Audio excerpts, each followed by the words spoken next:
USB microphones are an incredible solution for budget filmmakers, podcasters, audio producers, and musicians. So today we're talking about the Shure MV51.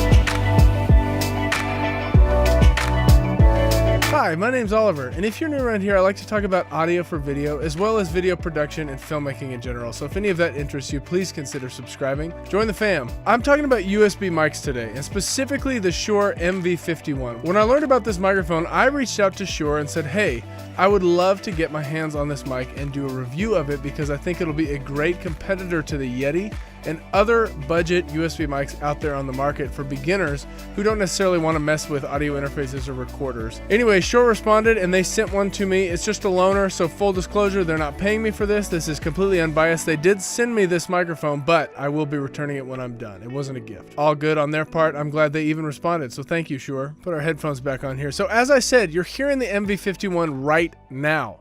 It is mounted with its threaded mount onto my Rode PSA-1, which is this broadcast arm right here. I did put a pop filter in front of it because I'm going to be talking relatively close to the microphone, and so I didn't want to get any of the plosives that you might get if you are too close to a mic without wind protection. Now, it is a condenser microphone with a large diaphragm, and it has a cardioid polar pattern. It picks up between 20 and 20,000 hertz like any good microphone should, and it exclusively plugs in via USB. So this microphone requires no interface, it requires no preamp, it requires no external recorder.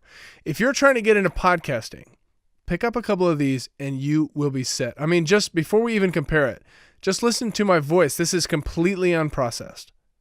It is on the flat frequency mode, and it's just totally raw, right into my laptop and into Logic right here. So before I even get into the comparison, let me talk a little bit about this mic. It comes with a table stand built into it. So if you just want to buy this mic, plug it in and go for it, this is exactly the mic for you because it's got this built-in stand, kind of like the Yeti has its built-in little stand that holds it up. I will be showing you the Yeti in just a minute. That's been kind of the industry standard mic that was a little more expensive than the Snowball, which everybody owned back in the day, over about 10 years ago when they released that.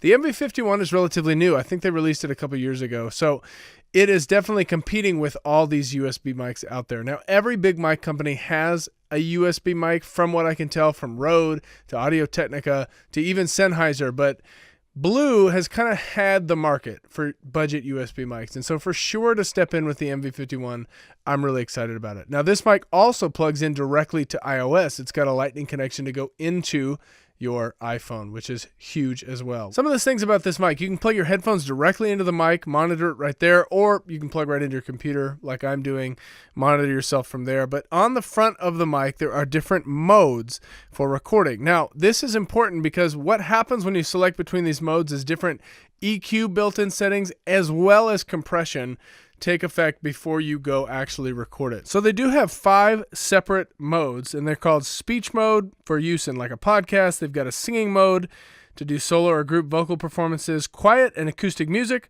loud music or band mode, and then just flat. So right now you're listening just to the flat mode, and again, I haven't even touched this signal except for normalizing it to bring it back up to a reasonable volume, but we're going to start flipping through the modes here. Okay, so the first mode is speech mode. You're going to hear it right away. There's already some compression on there as well as some EQ. This is what you would choose if you want a quick in the box, if you will, like super in the box, in the mic processing before you even get it into your digital audio workstation. The next mode here is singing mode. No, I'm not going to sing for you for this review. I just want to show you a kind of a compare and contrast in just my voice. You're going to hear the difference in the EQ and the compression and how they're processing the signal, again, before it even hits your digital audio workstation. Next mode is acoustic instrument mode. So this would be, sitting in front of an acoustic guitar and singing, doing a live performance, something like that. And finally, the loud instrument mode. I'm sure they kind of set this up to be more of like a dynamic microphone sound because typically when you're recording an amp or a big speaker or something, you'd use a dynamic, but Shure's got this for you.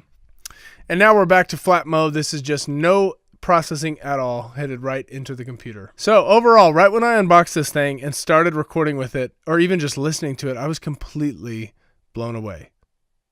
Low noise, really crisp signal, just sounded phenomenal for a $200 mic that has the analog to digital converter built right in, bypassing the need for an expensive audio interface or anything else like that.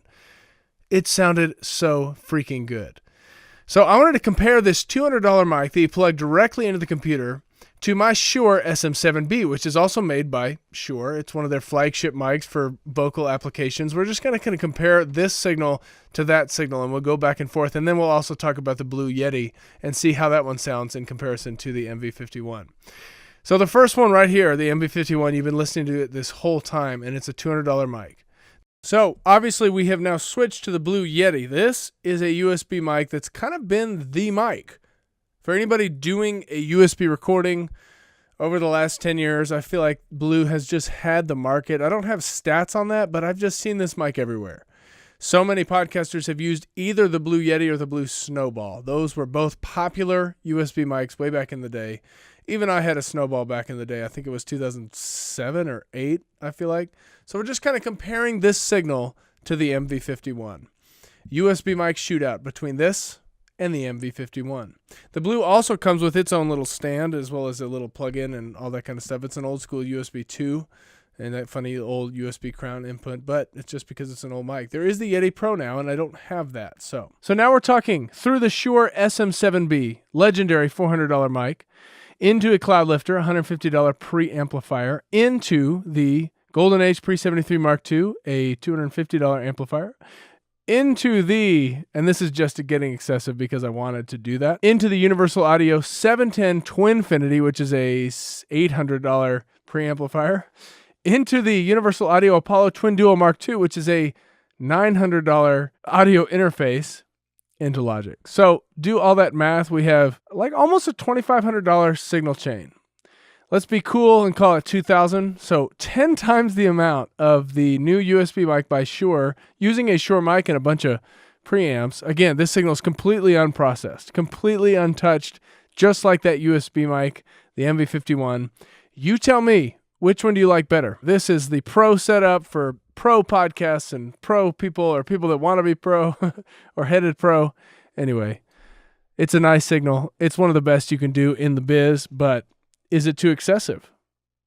All we need is USB mics now. Both have a very quiet noise floor. I just wanted to do this comparison so that you could hear what a real pro and high pro costing, a pro costing setup and a pro setup versus a USB mic. So overall, I am so impressed with this microphone. I love what Shure has done by including a really good sounding mic and the analog to digital all inside this with a USB into your computer. If you're looking at getting into podcasting or recording or any sort of audio production for dialogue specifically, or other things, mostly dialogue in my opinion, this would be the mic for you. So definitely check it out. The link is in the description below. I was blown away at how close it sounded to my really expensive signal chain with the 7B into a bunch of preamps and into it the interface. So I guess who's the jackass? Go check out the MV51. Again, the link is in the description. And with nothing else, I'll see you next week.